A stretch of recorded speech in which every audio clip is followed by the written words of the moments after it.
Hello guys, आज के इस वीडियो में हम लोग class ninth subject social science से ऑब्जेक्टिव एमसीक्यू क्वेश्चन को देखेंगे। तो जितने बच्चे क्लास नाइन्थ में बिल्कुल वीडियो को विदाउट स्किप देखिए, क्योंकि यहाँ से आपको बहुत फाइनल बोर्ड एग्जाम में क्वेश्चन देखने को मिल जाएगा। क्योंकि जैक बोर्ड की तरफ से ये मॉडल प्रश्न पत्र जारी किया गया, बिल्कुल जैक बोर्ड की तरफ से मॉडल प्रश्न पत्र है, तो यहीं से क्वेश्चन आपको देखने को बहुत ज़्यादा मिलेगा। ठीक है, तो बिल्कुल कंप्लीट वीडियो को देखना। 40 क्वेश्चन हम लोग यहाँ पर देखेंगे। चलिए बिना लेट के वीडियो को शुरू करते। इससे पहले जितने बच्चे वीडियो को देख रहे हैं, सबसे पहले वीडियो को लाइक कीजिए और अपने फ्रेंड्स के साथ शेयर कीजिए। फर्स्ट क्वेश्चन देखिए।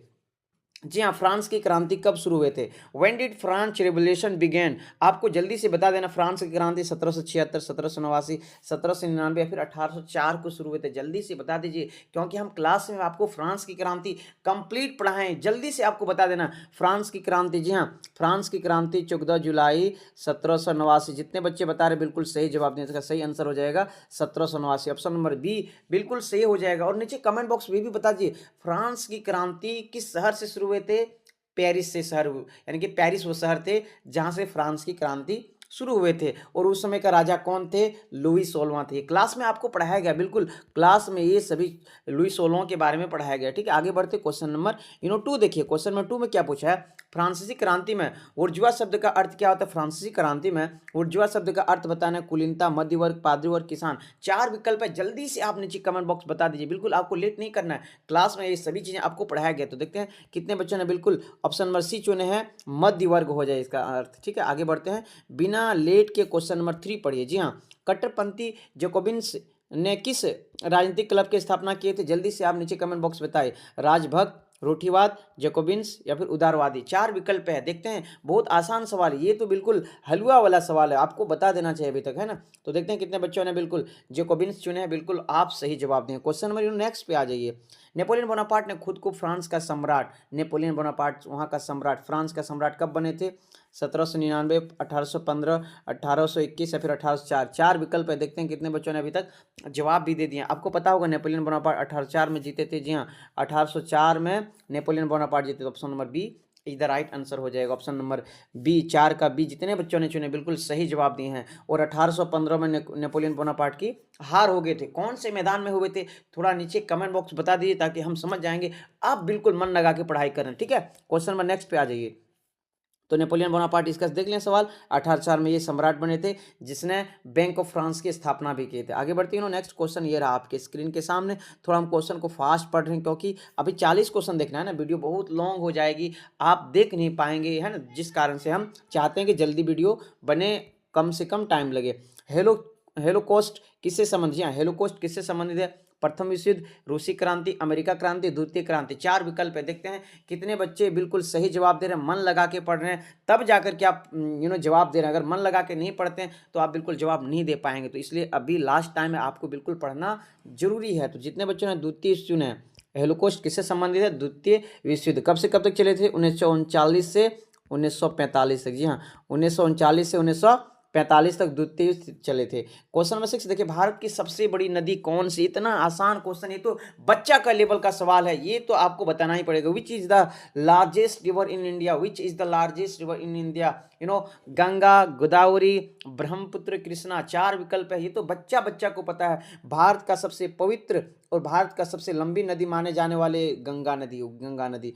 Option number A is the right answer हो जाएगा 6 का। ठीक है, क्वेश्चन नंबर 7 पढ़िए। जी हाँ, क्वेश्चन नंबर 7 पे क्या है? तो क्वेश्चन नंबर 7 पढ़िए, आराम से पढ़िए। भारत की अक्षांशीय सीमाएं कितनी है? जी हाँ, अक्षांशीय सीमा बताना है भारत का कितना है। बिल्कुल आपको भारत का सीमा वाले पार्ट में, आपको भारत का आकार स्थिति वाले पार्ट में ये पढ़ाया गया है। आप जल्दी से नीचे कमेंट बॉक्स में आंसर बता दीजिए, कितना डिग्री और कितना नॉर्थ, जल्दी से बता दीजिए। देखते हैं कितने बच्चे बिल्कुल सही जवाब दिए। क्वेश्चन नंबर 7 का इसका राइट आंसर हो जाएगा option number A, 8 degree N से 37 डिग्री 6 एन, है ना। Option number A is the right answer हो जाएगा। आगे बढ़ते बिना लेट के क्वेश्चन नंबर 8 पे आ जाइए। जी हाँ, क्वेश्चन नंबर 8 पे पूछा भारत के सबसे उत्तरी पर्वत श्रृंखला कौन से? भारत के सबसे उत्तर की ओर बोल रहा है, उत्तरी पर्वत श्रृंखला तो बताना। उत्तर की ओर आपको पता होगा, है ना। आपको मैप जब आप देखेंगे, जो वर्ल्ड में अपनी इंडियन मैप आपको देखना है, इंडियन मैप देखना है। इंडियन मैप में उत्तर की साइड किधर होता है? आपको जल्दी से थोड़ा सा मैप बनने में प्रॉब्लम, ये है उत्तर साइड, ये है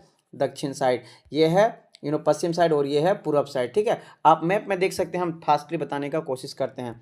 तो यहाँ पर उत्तर पर्वत श्रृंखला पूछा है, तो देखते हैं कितने बच्चे इस क्लास को यानी कि रेगुलर क्लास आ रहे हैं, तो बिल्कुल जवाब देंगे हिमालय है। यहाँ पर क्या है, हमारा प्यारा सा हिमालय है ना, आपको हिमालय ही मिलेगा ना, यहाँ पर क्या मिलेगा, उत्तर में हिमालय मिलेगा। Option number C is the right answer हो जाएगा। क्वेश्चन नंबर 10 पे आ जाइए। क्वेश्चन नंबर बिना लेट के 9 पर, सॉरी 9 पर आ जाइए। कपास उगाने के लिए कौन सी मिट्टी, बहुत ही मजेदार क्वेश्चन, बहुत ही आसान क्वेश्चन।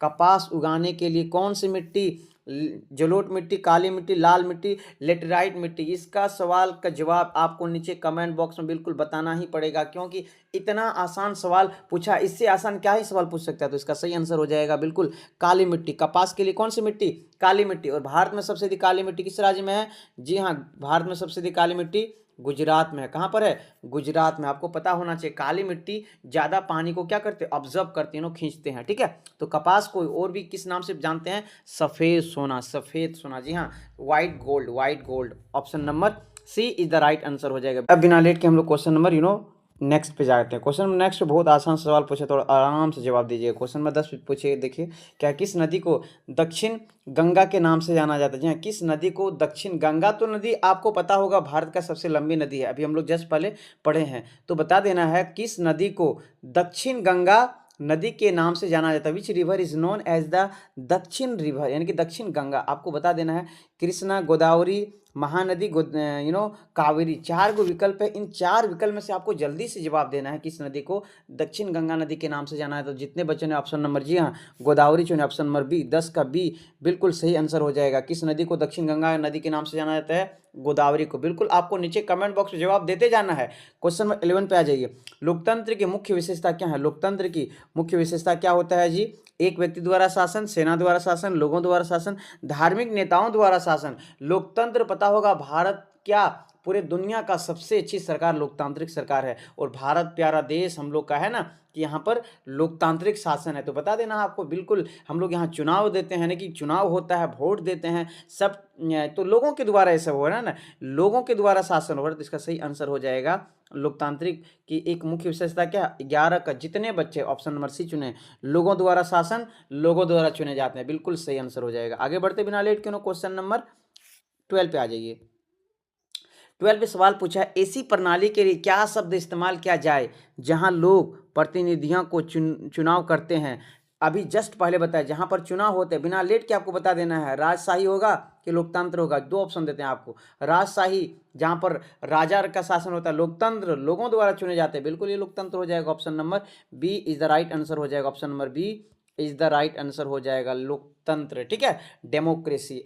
क्वेश्चन नंबर 13 पे आ जाइए। कौन सा देश जहां प्रत्यक्ष चुनाव होता है, जहां 2 प्रकार के लोकतंत्र होते हैं, एक होता है प्रत्यक्ष और दूसरा होता है अप्रत्यक्ष। एक होता है प्रत्यक्ष, जी हाँ, एक होता है प्रत्यक्ष, दूसरा क्या होता है, अप्रत्यक्ष होता है। तो आपको बता देना है प्रत्यक्ष अप्रत्यक्ष क्या है। जैसे हम लोग चुनाव देते हैं तो अप्रत्यक्ष हो गया, जहां पर डायरेक्ट चुनते हैं वहां पर होगा प्रत्यक्ष। तो देखते हैं कितने बच्चे इसका सही आंसर बताए, कौन सा देश प्रत्यक्ष लोकतंत्र का उदाहरण है। तो इसका सही आंसर हो जाएगा, जितने बच्चे 13 का, जी हाँ, यूएसए, भारत, चीन, स्विट्जरलैंड में से 4 विकल्प में से जितने बच्चों ने, जी हाँ, 13 नंबर का ऑप्शन नंबर डी को लॉक किए हैं, यानी कि स्विट्जरलैंड में प्रत्यक्ष लोकतंत्र का उदाहरण है। प्रत्यक्ष लोकतंत्र का क्या उदाहरण, option number D is the right answer हो जाएगा। आगे बढ़ते हैं, क्वेश्चन नंबर नेक्स्ट पे आ जाइए। जी हाँ, क्वेश्चन नंबर देखिए नेक्स्ट पे क्या पूछा गया है, संविधान, भारतीय संविधान, जी हाँ, भारतीय संविधान को कब अपनाया गया था, यानी कि भारतीय संविधान हम लोग अपनाए थे कब, जल्दी से नीचे कमेंट बॉक्स बता दीजिए। क्वेश्चन नंबर 14 का बहुत आसान सा जवाब है, जल्दी से आपको बता देना है। पता होगा 26 नवंबर 1949 हम लोग को अपना लिए थे, यानी कि बनकर तैयार हो गए थे, स्वीकृत कर लिए गए थे, साइन कर दिए गए थे। 26 नवंबर 1949, 26 नवंबर 1949 इसका सही आंसर होगा। लेकिन जब पूछेगा भारतीय संविधान कब लागू हुए थे, हो सकता है आगे चलकर ये क्वेश्चन पूछ सकता है 26 जनवरी 1950। जी हाँ, भारतीय संविधान बनने में कितना टाइम लगे थे, 2 साल 11 महीने 18 दिन। भारतीय संविधान बनकर कब तैयार हुए थे, 26 नवंबर 1949 को। लागू कब हुए थे? 26 जनवरी 1950 को। ये सभी डेट आपको नोट कर लेना है। तो भारतीय संविधान कब अपनाए गए थे? राइट आंसर 26 नवंबर 1949। इसलिए 26 नवंबर को संविधान दिवस मनाते, बनकर तैयार हुआ था ना। आगे बढ़ते बिना लेट के क्वेश्चन नंबर 15 पे आ जाइए। जी हाँ, क्वेश्चन नंबर 15 पे क्या पूछा है, थोड़ा पढ़िए क्वेश्चन को। भारतीय संविधान का निर्माता किसे माना जाता है? बहुत ही मजेदार question.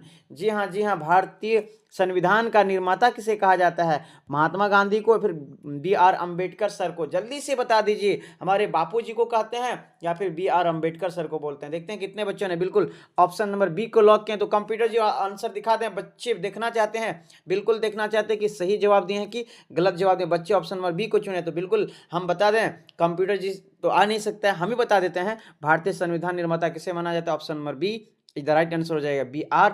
Ambedkar sir is the right answer हो जाएगा। ओके, आगे बढ़ते बिना लेट के क्वेश्चन नंबर नेक्स्ट पे आ जाइए, 16 पे आ जाइए। ठीक है, ग्रामीण भारतीय में मुख्य व्यवसाय क्या है? व्यवसाय का मतलब काम क्या है, पेशे क्या है? तो ग्रामीण के लोग क्या करते हैं? आपको पता होगा, गांव के जितने भी लोग होते हैं, उद्योग, सेवा, खनन या फिर कृषि। आपको जल्दी से बता, अगर आप गांव से बिलोंग करते हैं वो भी नीचे कमेंट बॉक्स, अगर आप शहर से बिलोंग करते हैं तो भी नीचे कमेंट बॉक्स बताइए कि सर जी हम लोग शहर से बिलोंग करते हैं, सर जी हम लोग गाँव से बिलोंग करते हैं। तो गाँव का जिंदगी ही एक अलग होता है, बहुत शानदार जिंदगी होता है। हालांकि शहर का भी होता है, ऐसा बात नहीं है, बट आपको यहाँ से जवाब देना है। ग्रामीण भारत में मुख्य व्यवसाय क्या है, काम क्या है? जल्दी से आपको बता दें, इतना लेट नहीं होना चाहिए। तो 16 का बिल्कुल बिल्कुल जितने बच्चों ने ऑप्शन नंबर सी चुने, कृषि, खेती बाड़ी, बिल्कुल सही हो जाएगा ऑप्शन नंबर डी। गांव के लोग अक्सर क्या किसान होते हैं। नेक्स्ट देखिए क्वेश्चन नंबर 17। वस्तुओं और सेवाओं के उत्पादन में खर्च गए धन को क्या कहते हैं? वस्तु और सेवा में जो खर्च करते हैं उसको खर्च नहीं कहना है, खर्च बिल्कुल नहीं कहना। उस धन को क्या कहते हैं आपको बता देना। 17 नंबर में विकल्प निवेश, व्यय, पूंजी, आय, क्या कहते हैं? वस्तु और सेवाओं को जैसे आप कहीं पढ़ रहे हैं, टीचर आपको पढ़ा रहे हैं, उसको पैसा दे रहे हैं। आप डॉक्टर के यहाँ गए, डॉक्टर आपको ट्रीटमेंट किया, आपका इलाज किया, तो पैसा लिया ना, तो ये सेवाएं दे रहे हैं ना। तो इसको क्या हम लोग बोलेंगे? जल्दी से आपको नीचे कमेंट बॉक्स पे बिल्कुल बता देना। तो ऑप्शन नंबर इसका 17 का, जी हाँ, ऑप्शन नंबर जितने बच्चों ने डी उपयोग किए हैं, वस्तु और सेवाओं के उत्पादन में खर्च किए गए धन को क्या कहते हैं? पूंजी कहते हैं। Option number D is the right answer हो जाएगा। देखते हैं कितने बच्चों ने बिल्कुल सही जवाब दिए, कितने बच्चे चेक करें। चलिए आगे बढ़ते हैं, बिल्कुल आप सही जवाब दें, पूंजी सही आंसर है। आगे बढ़ते हैं, नेक्स्ट क्वेश्चन देखिए आपके सामने है। किस क्षेत्र की प्राथमिक क्षेत्र के रूप में माना जाता है? जी हाँ, किस क्षेत्र को प्राथमिक क्षेत्र? आपको आर्थिक क्रिया पढ़ाएंगे। प्राथमिक क्षेत्र खेतीबाड़ी हो जाएगा। प्राथमिक क्षेत्र में क्या हो जाएगा? खेतीबाड़ी हो जाएगा। जी हाँ, प्राथमिक क्षेत्र में खेतीबाड़ी, द्वितीय क्षेत्र में उद्योग और तृतीय क्षेत्र में सेवा क्षेत्र। तो यहाँ पर बताना प्राथमिक क्षेत्र। तो 4 विकल्प है, विनिर्माण, सेवाएं, निर्माण, कृषि, 4 विकल्प है। जल्दी से आपको जवाब दे देना क्वेश्चन पढ़ने के बाद। बिना लेट के इसका आंसर बताते हैं। ऑप्शन नंबर बी जितने बच्चों ने चुने, जी हाँ, आंख बंद करके बता देना है, कृषि प्राथमिक क्षेत्र का उदाहरण। Option number B is the right answer. Option number B is the right answer हो जाएगा। 19 नंबर पढ़िए। जी हाँ, जनगणना 2011 के अनुसार भारत की साक्षरता दर यानी कि पढ़े लिखे की तादाद, आपको शिक्षित लोगों की तादाद बताना। 2011 जनगणना के अनुसार आप जल्दी से बता दीजिए रेशियो क्या होगा, है ना, साक्षरता दर क्या होगा। तो देखते हैं कितने बच्चों ने बिल्कुल अभी तक जवाब भी दे दिए। तो 11 19 का जितने बच्चों ने ऑप्शन नंबर ए 74.04% चुने, आप बिल्कुल सही जवाब दिए। बिना लेट के क्वेश्चन नंबर 20 पे आ जाए। क्वेश्चन नंबर 20 बिना लेट के आ जाए। भारतीय बेरोजगार पर डेटा कौन सा संगठन एकत्र करता है? भारतीय यानी कि भारत में बेरोजगारी पर डेटा कौन सा संगठन एकत्र करता है? बेरोजगार किसे कहते हैं? कोई आदमी लगातार 15 दिन तक काम यानी कि उसको नहीं मिलता है, काम करने का सामान भी है, काम करना भी आता है, फिर भी मार्केट में उसको काम नहीं मिलता, तो वो बेरोजगार में उसका गिनती हो जाएगा। ठीक है, तो भारत में बेरोजगार का डेटा कौन जारी करते हैं? तो इसका सही आंसर हो जाएगा NSSO। इसका है ना, NSSO is the right answer हो जाएगा। आगे बढ़ते हैं नेक्स्ट क्वेश्चन की ओर। नेक्स्ट क्वेश्चन ये रहा आपके सामने। कर्क रेखा, जी हाँ, कर्क रेखा भारत के किस राज्य से होकर गुजरते हैं? कर्क रेखा भारत के कितने राज्यों से होकर के गुजरते हैं? हम आपको एक ट्रिक्स के माध्यम से बताए थे, मित्र पर गमछा झार। ट्रिक्स क्या था? मित्र पर, जी हाँ, गमछा, मित्र पर क्या झार? गमछा, मित्र पर गमछा झार। तो आपको यहाँ से 4 राज्य को स्टेट का निकालना है ना, सॉरी 8 राज्य, टोटल कितना हो जाएगा? मी से मिजोरम, त्रि से त्रिपुरा, है ना। आपको कंप्लीट ट्रिक्स क्लास में आपको पढ़ाया गया था। मी से मिजोरम, त्रि से क्या हो गया? त्रिपुरा, पी से क्या होगा? जल्दी से नीचे कमेंट बॉक्स बता दीजिए, क्योंकि आपको क्लास में पढ़ाया गया है, आपको क्लास में पढ़ाया गया, बिल्कुल आपको आना ही चाहिए। तो बच्चे लोग बिल्कुल सही जवाब दे रहे हैं सर। मी से मिजोरम, त्री से त्रिपुरा, पी से पश्चिम बंगाल यानी प से पश्चिम बंगाल, र से राजस्थान। जी हाँ, र से क्या हो जाएगा? राजस्थान हो जाएगा सर। ग से गुजरात, म से मध्य प्रदेश और छ से छत्तीसगढ़ और झार से आप कहाँ से बिलोंग करते हैं? झारखंड से ना बिलोंग करते हैं तो झारखंड हो जाएगा। तो 4 यानी कि सॉरी ट्रिक्स के माध्यम से आपको याद रखना। मित्र पर गमछा झार से 8 से 1 2 3 4 5 6 7 और लास्ट में 8 झारखंड राज्य भी इसमें शामिल है। तो 8 राज्य से होकर के गुजरते हैं। Option number A is the right answer हो जाएगा। 8 21 का 8 हो जाएगा ऑप्शन। ठीक है, आगे बढ़ते बिना लेट के क्वेश्चन देखिए। क्वेश्चन, जी हाँ, हरित क्रांति का मुख्य उद्देश्य क्या था? हरित क्रांति पंजाब से शुरू हुए थे, आपको पता होगा पंजाब से शुरू हुए थे हरित क्रांति, जो किसके बढ़ावा के लिए? कृषि उत्पादन बढ़ावा। Option number D is the right answer हो जाएगा। बिना लेट के अब आंसर बताएंगे क्योंकि वीडियो लॉन्ग हो रही है। ठीक है, क्वेश्चन में नेक्स्ट देखिए। कौन सा मौलिक अधिकार कानून के समक्ष समानता सुनिश्चित करता है? कौन सा मौलिक अधिकार है? कौन सा? जल्दी से बता दीजिए। मौलिक अधिकार कितने थे? 7 मौलिक अधिकार थे, एक छीन लिया, बचा कितना? 6 मौलिक अधिकार है। जी हाँ, 6 मौलिक अधिकार में से कौन सा मौलिक अधिकार को छीन लिया था? संपत्ति के अधिकार को। बच्चा को पता है यहाँ पर, लेकिन सवाल कुछ और पूछा गया। ठीक है, कौन सा मौलिक अधिकार कानून के समक्ष समानता है? तो हो जाएगा समानता का अधिकार। Option number B is the right answer हो जाएगा। Option number B is the right answer हो जाएगा। बिना लेट के नेक्स्ट क्वेश्चन पढ़िए। जी हाँ, क्वेश्चन नंबर 24 में देखिए, उन संसाधनों के लिए क्या शब्द है जिनकी पुनः पूर्ति की जा सकती है? ऐसे संसाधन जिसको दोबारा उपयोग कर सकते हैं, नवीकरणीय होता है। ऑप्शन नंबर बी बिल्कुल सही हो जाएगा। और ऐसे संसाधन जिसको पुनः पूर्ति नहीं किया जा सकते वो गैर नवीकरणीय हो जाएगा। लेकिन यहाँ पर हम लोग को सवाल पूछा है पुनः पूर्ति हो जाएगा तो नवीकरणीय हो जाएगा। Option number B is the right answer. Next question के आ जाइए, नेक्स्ट क्वेश्चन पे पढ़िए। नाजी पार्टी का प्रतीक। जी हाँ, नाजी पार्टी का प्रतीक क्या है? जल्दी से बता दीजिए, इतना लेट नहीं होना चाहिए। आपका बोर्ड एग्जाम करीब है, आप बिल्कुल मन लगा के पढ़िए, तब सवालों का जवाब दे पाएंगे। तो नाजी पार्टी का प्रतीक क्या होगा? हथौड़ा और दरारी था, लाल झंडा था, स्वस्तिक तिरंगा था, क्या था? जल्दी से 4 विकल्प के साथ आपको दिए हैं क्वेश्चन, तो आपको जवाब बिल्कुल देना बनता है ना। देखते हैं कितने बच्चों ने बिल्कुल बिल्कुल बिल्कुल सही जवाब दे रहे हैं, बिल्कुल मन लगा कर भी पढ़ाई कर रहे हैं। तो 25 का जितने बच्चों ने ऑप्शन नंबर डी चुने स्वास्थ्य, बिल्कुल आप सही जवाब दें। नेक्स्ट क्वेश्चन देखिए। जी हाँ, क्वेश्चन नंबर 26, भारत की आधिकारिक भाषा क्या है? भारत की आधिकारिक भाषा अंग्रेजी, बंगाली, तमिल, हिंदी, कौन सा है? जल्दी से आपको बता दीजिए। 4 विकल्प आपके सामने है और आपको 5 सेकंड का टाइम भी देते हैं। तो देखते हैं कितने बच्चों ने सही जवाब दे रहे। हिंदी है, बिल्कुल हिंदी है ना, हिंदी सबसे ज्यादा है। नेक्स्ट क्वेश्चन देखिए, क्वेश्चन नंबर 27, किस घटना के प्रथम विश्व युद्ध की शुरुआत हुआ था? प्रथम विश्व युद्ध पता होगा 1914 से 1918 तक चले। जी हाँ, 1914 से 1918 तक चले थे। तो बताना किस कारण शुरू हुए थे? बमबारी थे, पोलैंड पर आक्रमण थे, वर्धन की लड़ाई थे, या फिर आर्क ड्यूक फ्रांस की फर्डिनेंड के हत्या थे? तो ऑप्शन नंबर डी बिल्कुल सही हो जाएगा। जो फर्डिनेंड की हत्या हुए थे ना, तो इसी का कारण ये प्रथम विश्व युद्ध शुरू हुए थे। आगे बढ़ते बिना लेट के नेक्स्ट क्वेश्चन की ओर। देखिए, मिट्टी की सबसे, जी हाँ, बहुत ही आसान क्वेश्चन पूछ दिया, बहुत ही आसान क्वेश्चन। अगर आप 27 देख चुके हैं तो 28 पे आ जाइए बिना लेट के। मिट्टी के सबसे कौन सी परत उपजाऊ होती है? आपको पता होगा, आप अगर गांव से बिलोंग करते हैं, आप खेती बाड़ी करते होंगे, देखे होंगे, तो आपको पता होगा हम लोग जो सबसे ऊपरी परत सबसे ज्यादा क्या होते हैं? उपजाऊ होते हैं। तो ऑप्शन नंबर ए इसका सही आंसर हो जाएगा। सबसे उपजाऊ भूमि ऊपरी परत, मिट्टी की सबसे ऊपरी परत सबसे उपजाऊ भूमि। क्वेश्चन नंबर नेक्स्ट देखिए 29, भारत में कानून के कार्यान्वयन के लिए कौन जिम्मेदार है? जी हाँ, कानून को लागू करने का काम कौन करते हैं? पता होगा, जो है ना, कार्यपालिका। Option number B is the right answer. हम लोग पढ़े हैं विधायिका, जी हाँ, विधायिका, कार्यपालिका, विधायिका, कार्यपालिका, और क्या पढ़ाए थे? न्यायपालिका। विधायिका, कार्यपालिका और न्यायपालिका, तो तीनों का अलग अलग काम है। विधायिका कानून बनाते, कार्यपालिका लागू करते, न्यायपालिका न्याय दिलाते हैं। तो ऑप्शन नंबर बी इसका सही हो जाएगा। आगे बढ़ते बिना लेट के क्वेश्चन नंबर 30 देखिए। जी हाँ, ग्रामीण क्षेत्र में ऊर्जा का प्राथमिक स्रोत क्या? ग्रामीण क्षेत्र यानी कि गांव के क्षेत्र में कोयला, बायोगैस, पवन, बिजली।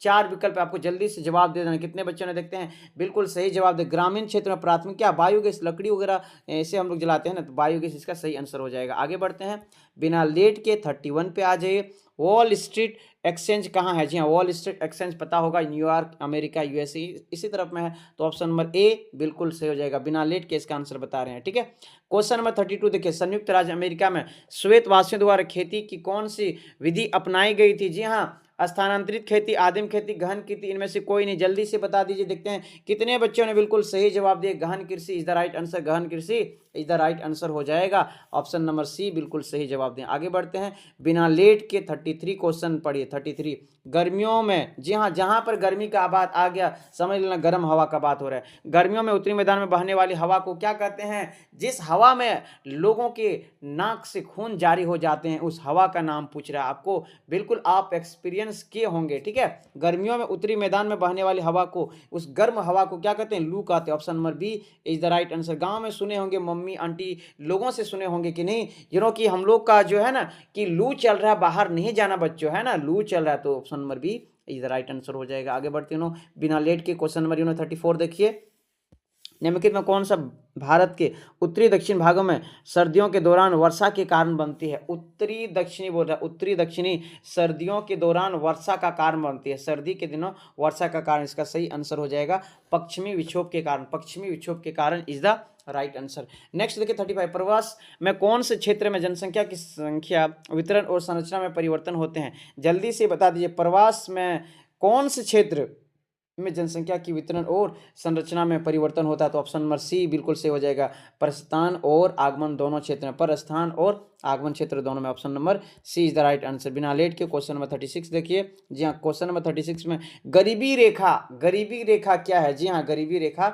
बता देना क्या है। तो बिना लेट के इसका आंसर बताते हैं, बुनियादी जरूरत को पूरा करने के लिए जरूरी आय का न्यूनतम स्तर। गरीबी रेखा है ना, एक होता है अमीरी रेखा, गरीबी रेखा, बीपीएल एपीएल आप पढ़े होंगे, है ना, गरीबी रेखा। तो इसका सही आंसर होगा option number C. Question number 37 देखिए, कौन संविधान सभा के सदस्य नहीं थे? जी हाँ, ये आपको पता होगा, डॉक्टर राजेंद्र प्रसाद थे, पंडित जवाहर, टीटी कृष्णमाचारी जी थे, लेकिन हमारे बापू जी नहीं थे। ऑप्शन नंबर ए इसका सही आंसर हो जाएगा 37 का, ठीक है। अच्छे से थोड़ा सवाल को पढ़िए, तब जाकर के जवाब भी आप बिल्कुल आसानी से दे सकते हैं। आगे बढ़ते हैं, नेक्स्ट क्वेश्चन 39, हम लोग बहुत करीब है, 40 क्वेश्चन के बहुत करीब है। दक्षिण अफ्रीका, वही अफ्रीका जहां पर नेल्सन मंडेला को जेल में डाल दिए गए थे, है ना। तो नेल्सन मंडेला कितने स्ट्रगल के बाद जेल से निकलते हैं और इन्हें यहाँ पर क्या बन जाते हैं? फ्रीडम फाइटर बन जाते हैं दक्षिण अफ्रीका के। तो दक्षिण अफ्रीका में रंगभेद का मतलब क्या था? लिंग, धर्म, जाति, आर्थिक स्थिति। तो दक्षिण अफ्रीका में रंगभेद का मतलब था जाति, रंगभेद का मतलब क्या था? जाति। आपको बताया गया क्लास में, श्वेत और अश्वेत में लड़ाई चल रहे थे, श्वेत और अश्वेत, श्वेत लोग अश्वेत को बहुत सताते थे, जी हाँ। तो लंबी संघर्ष के बाद वो आज़ाद हो जाते 1994 में। तो इसका सही आंसर हो जाएगा बिल्कुल जाति समझते थे, ठीक है। क्वेश्चन नंबर 39 देखिए, भारतीय संविधान कब लागू हुए थे? जी हाँ, भारतीय संविधान कब लागू हुए थे? जल्दी से बता दीजिए, जल्दी से बता दीजिए। भारतीय संविधान में जस्ट हम लोग पढ़े थे कि 26 नवंबर को तैयार हुए थे, 26 नवंबर 1949 को तैयार हुए थे। लागू कब हुए थे?